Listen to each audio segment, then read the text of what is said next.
네, 안녕하세요. 오늘은 지난 시간에 이어서 국회에 대해서 알아보도록 하겠습니다. 오늘은 국회 구성 중에서 본회의와 상임위원회에 대해서 정리를 하고요. 그리고 국회의 권한이 세 가지가 있는데 그 중에 첫 번째 입법에 관한 권한에 대해서 알아보도록 하겠습니다. 그럼 지난 시간에 선생님이 국회 구성에서 국회는 국회의원으로 구성된다고 설명을 했고요. 이 국회의원을 선출하는 방식이 지역구 의원이 있고 비례대표 의원이 있다고 얘기했습니다. 그렇게 이제 국회가 국회의원들로 구성이 되는데 이렇게 구성이 됐을 때 국회의원들은 또 본회의와 상임위원회로 또 소속이 되게 됩니다. 일단 본회의부터 알아보면요. 이 본회의는 국회의 모든 사람들이 다 같이 모이는 거예요. 그래서 구성이 제저의원 전원입니다.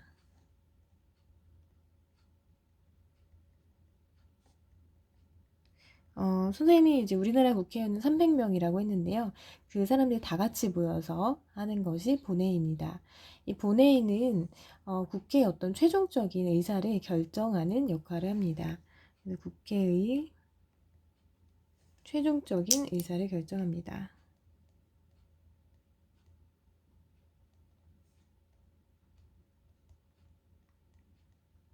국회에서 주로 하는 게 이 법을 만드는 거잖아요.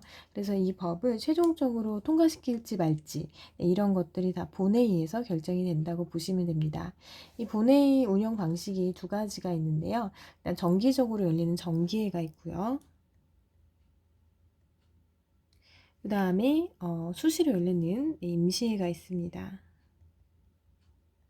이 정기회라고 하면은 보통 국회는요 9월 1일 날 개원을 하거든요.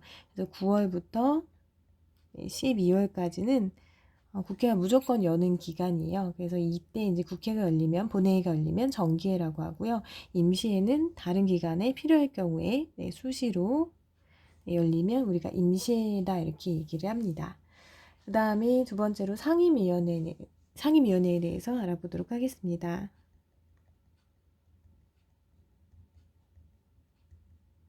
이 상임위원회는 뭐냐면 이 본회의에서 어떤 국회의 최종적인 의사를 결정하기 전에 미리 한번 관련된 법률안에 대해서 깊이 있게 한번 논의해보는 그런 기관이 상임위원회예요. 그래서 상임위원회의 일단 역할은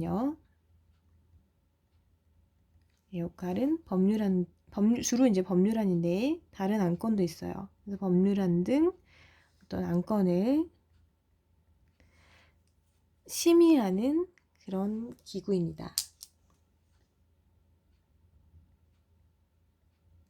네, 여기서 심의라고 하면 깊이 있게 심은 깊다라는 거고요.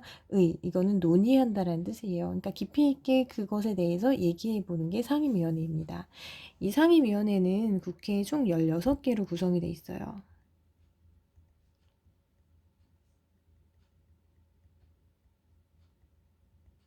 네, 16개의 상임위원회가 설치되어 있는데요.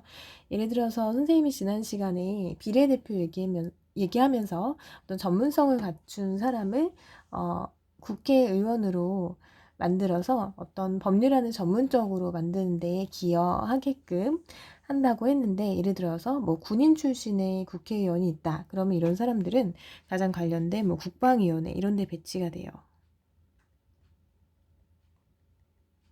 네, 아니면 뭐 교수나 교사 출신의 국회의원이다 하면은 가장 관련된 게 교육위원회가 있어요. 네, 이런 식으로 해서 16개 상임위원회로 구성이 됩니다. 그러니까 국회의원 그 300명을요, 각각의 위원회에 넣는 거예요. 어떤 그 사람이 잘할 수 있는 전문 분야와 관련된 쪽으로 넣는데, 그럼 이런 상임위원회는 왜 있냐? 왜 있냐 하면 이 본회의에서 모든 법안을 처리하기에는 너무 시간이 많이 걸려요. 그러니까 이 국회에서 처리하는 다양한 법이 있는데 그것을 다 국회의원 전원이 모여서 다 같이 그 자리에서 이게 필요한지 아닌지 논의하고 또 어떤 표결로 정하기에는 너무 많은 시간이 소요됩니다. 그래서 미리 이 상임위원회에서 관련된 법률을 미리 깊이 있게 심의를 하고요. 여기서 통과되면 본회의를 넘기는 거예요. 그리고 관련된 사람들, 예를 들어 국방위원회다 하면 군인 출신의 뭐 국회의원 이런 사람들이 배치되게 함으로써 전문적으로 법률안을 심의한다는 의미도 있습니다. 그래서 상임위원회가 설치된 이유는 국회 운영에 효율성과 어떤 법안을 다루는 그 전문성을 높이기 위해서 이 상임위원회를 두고 있는 것입니다. 그러면 이 내용을 바탕으로 국회 입법에 관한 권한을 설명하면서 선생님이 법률안이 어떻게 만들어지는지 다시 한번 설명드릴게요. 일단 두 번째, 입법에 관한 권한.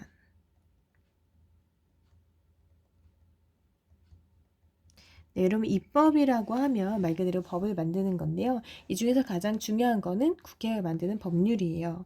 그래서 첫 번째 법률의 제정과 개정에 관한 권한이 있습니다. 제정은 없던 법률을 새롭게 만드는 걸 제정이라고 하고요. 개정은 기존에 있던 법률을 일부 고치는 것을 개정이라고 합니다. 그러면 이제 법률안이 만들어지는 과정을 한번 살펴보도록 하겠습니다. 일단 이런 법률안이 있었으면 좋겠다, 이런 법률이 있었으면 좋겠다라고 제안을 해요. 이것을 법률안 제안이라고 합니다.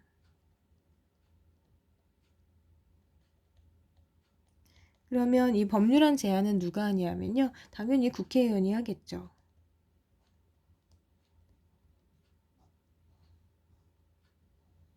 네, 근데 국회의원이 혼자서 제안하는 거 안 되고요. 국회의원 10명 이상이 제안을 해야 됩니다. 네. 그리고 이 국회의원이 법률안을 제안하는 것을 발의한다 이렇게 말해요. 네, 10명 이상이 공동으로 발의합니다. 그 다음에 우리나라 같은 경우에는 국회의원도 이런 법률안을 제안할 수 있지만 정부도 제안할 수 있어요. 정부가 하는 경우는 이제 법률안을 제출한다 이렇게 얘기해요. 정부도 이제 뭐 법을 집행하다 보니까 이런 법률안이 필요하다라고 제출할 수 있습니다. 그러면 이렇게 법률안이 제안이 되면 이게 국회의장한테 넘어가요. 그럼 국회의장은 이 법률안과 가장 관련이 있는 상임위원회로 이 법률안을 보냅니다.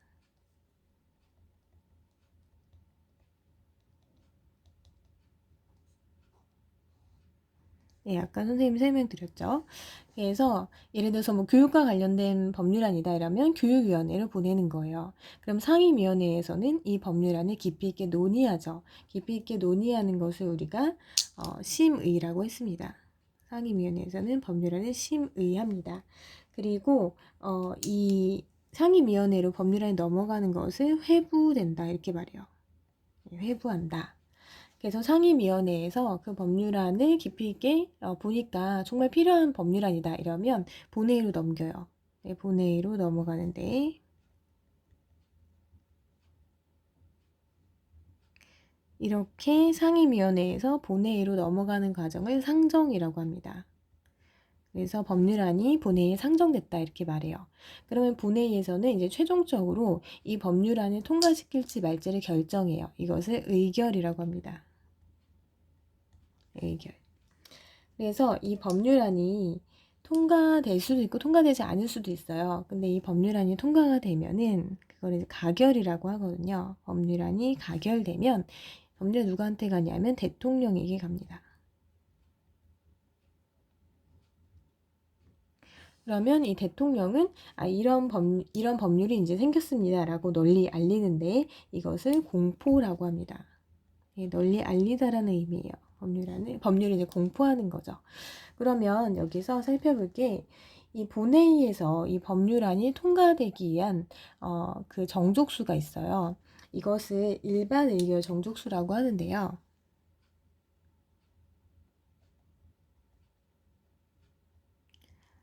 법률안이 통과되기 위해서 아까 본회의는 제적의원 전원으로 구성된다고 했는데 몇 명 이상이 찬성을 해야 되냐 이거를 보는 거예요. 근데 앞에 일반이 붙은 거는 일반적인 경우에, 일반적인 법률안의 경우에는 이 일반 의결 정족수를 충족하면 법률안이 통과됩니다. 일반 의결 정족수가 어떻게 되냐면요. 일단 제적의원의 과반수가 출석해야 돼요. 제적의원 과반수 이상 출석해요. 그럼 본회의장 이렇게 뉴스나 신문에 나오는 거 보시면요. 국회의원 전원이 다 나가지 않아요. 뭐 개인적인 사유가 있다든지 아니면 뭐 그냥 출석 안 하는 국회의원들이 있어요. 그래서 일단 제적의원의 과반수는 본회의에 나와야지만 이 법률안을 의결할 수 있는 조건이 됩니다. 예를 들어서 제적의원이 300명이에요. 그럼 300명의 과반은 150명이 아니라 과반, 반을 넘긴 거예요. 그러면 300명이라면 일단 151명은 본회의에 나와야 돼요. 예, 그래야지만 이 법률안을 의결시킬지 말지 결정할 수 있습니다. 그리고 이 출석한 의원 중에 출석 의원의 또 과반수 이상이 찬성해야 돼요. 해당 법률안에 대해서. 그러니까 예를 들어서 출석 의원이 200명이라고 칠게요. 그럼 200명의 과반은 101명이겠죠. 네, 이 이상이 찬성하면 법률안이 본회의에서 통과가 됩니다. 그래서 여러분들이 요거 길기 때문에 앞 글자를 따서 외우시면 좋은데요. 네, 제가 제주의원의 과반수 이상 출석, 그 다음에 과찬, 네, 출석의원의 과반수 이상 찬성 이렇게 알아두시면 됩니다. 그래서 이제 이게 가결이 될 수도 있고 만약에 출석위원회 과반수 이상이 찬성하지 않으면 부결된다라고 해요. 부결될 수도 있습니다. 근데 가결이 돼서 대통령한테 넘어가면요. 이 대통령이 갖고 있는 권한 중에 하나가 이 법률안이 마음에 들지 않을 경우에 이 법률안에 대한 거부권을 행사할 수가 있어요. 대통령이 갖고 있는 권한 중에 하나. 그게 법률안 거부권입니다.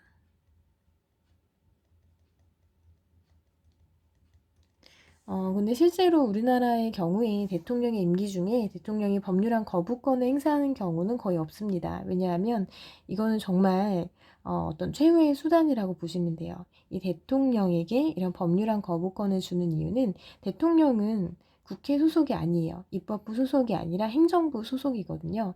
이 행정부 소속인 대통령이 입법부인 국회를 견제할 수 있는 권한이 됩니다. 그래서 법률안 거부권은 국회를 견제하기 위한 수단이고요.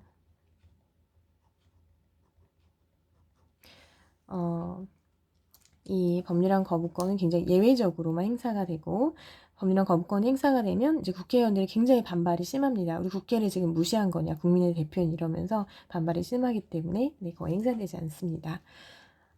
그 다음에 국회에서 하는 입법과 관련된 또 다른 활동이요. 그 헌법을 개정할 수 있는 그 헌법 개정을 제안하고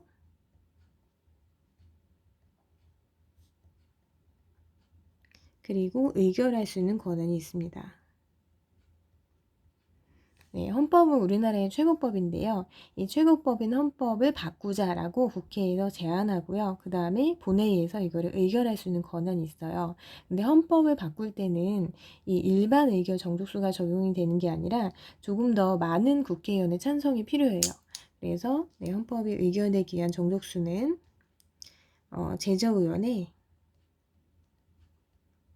3분의 2 이상이 찬성해야 합니다. 네, 출석의원이 아니라 제적의원이에요. 그래서 그러니까 300명이 제적의원이다 하면 200명 이상이 찬성해야지만 이 헌법 개정이 의결이 돼요. 그러면 헌법 개정이 국회에서 통과하면 헌법 바꿉시다 이게 아니에요. 반드시 그 다음에 뭐를 거쳐야 되죠? 네, 국민 투표를 거쳐야 합니다. 국민들이 최종적으로 이 헌법 개정에 대해서 찬성을 해줘야 돼요. 여러분 투표라고 하면 선거와 다르게 찬반을 결정하는 거다. 이렇게 선생님이 그 기본권에서 참정권 설명하면서 아마 얘기했을 거예요. 국민 투표까지 거쳐야지만 내 헌법이 개정이 됩니다. 그래서 내 헌법은 이 국민들이 결정하는 거다. 이런 설명도 같이 그때 했었습니다. 그 다음에 세 번째로는요. 조약에 관한 동의권이 있습니다.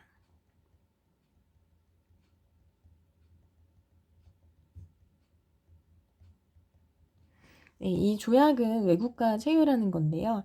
중요한 조약에 대해서는 국회가 동의를 해줘야지만 우리나라에서 효력을 가져요. 예를 들어서 여러분 한미 FTA 들어보셨죠? 네, 이거는 우리나라 미국이 맺은 조약인데요. FTA는 이제 프리 트레이드 어그리먼트라고 해서 자유무역 협정이에요. 두 나라 간의 어떤 관세, 세금을 면제해주는 그런 것인데, 이 한미 FTA 같은 경우에는 국민들의 생활에 굉장히 직접적인 영향을 줄 수 있는 중요한 조약입니다. 이런 경우에는 국회 동의가 반드시 필요합니다. 그러면 선생님이 이 법률안의 제정과 개정 관련해서 한 가지 예만 더 말씀드리고 마치도록 하겠습니다. 실제로 있었던 사례를 하나 말씀드릴게요. 여러분 어린이집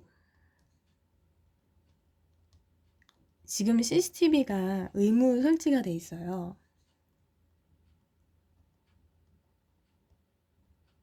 네, 근데 예전에는 모든 어린이집에 CCTV가 의무적으로 설치되지 않았어요. 그런데 이제 어린이집에서 보육교사에 의한 폭행 사건이 굉장히 많이 발생했거든요. 그래서 국민 여론이 모든 어린이집에 CCTV를 설치해야 되는 거 아니냐, 그런 아동학대라든지 폭행을 막기 위해서 이런 여론이 있었습니다. 근데 이와 관련된 법률이 영유아 보호법이라고 있었어요. 네, 이 법에는 선택적으로만 설치해도 된다고 돼 있어요. 굳이 의무로 안 해도 된다라는 내용이 있었거든요. 근데 이제 국민 여론이 이거 무조건 설치하게 해달라라는 요구가 있었어요. 그래서 국회의원 10명 이상이 모든 어린이집에 이 CCTV를 설치하게 하자라는 영유아 보육법의 일부를 바꾸는 거니까 그 영유아 보육법 개정에 대한 개정안을 발의를 했어요. 그래서 이게 상임위원회에 넘어가거든요. 근데 이거와 관련된 상임위원회는 보건복지위원회입니다. 네, 보건복지위원회. 그래서 이 보건복지위원회에서 통과가 됐어요. 상임위원회 심의를 했고, 네, 통과가 돼서 본회의에 상정이 됐어요. 근데 당시에 국회의원이 몇 명 본회의에 나왔냐면 171명이 나왔어요. 네, 171명이 출석했어요. 그러면 이 법률안이 통과되기 위해서 일단 제주도형 과반수 이상은 출석을 했죠. 근데 출석위원회 과반이라면 86명 이상이 찬성을 해야 되는데 83명만 찬성을 한 거예요.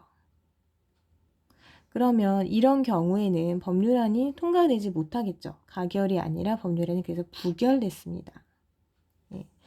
그러니까 3명이 모자라서 법률안이 부결되는 이런 일이 있었어요. 근데 법률안이 부결이 되니까 이 반대 여론이 굉장히 세진 거예요. 아니 국회에서 반드시 필요한 법도 처리 안 하고 뭐 하냐라고 해서 국민들이 이 법 다시 본회의에 상정해라 이런 요구가 있었고, 심지어 그 어린 아이들조차 그 피켓을 들고 나와서 우리를 위한 법률안 빨리 통과시켜달라 이런 그 반대 시위가 있었습니다.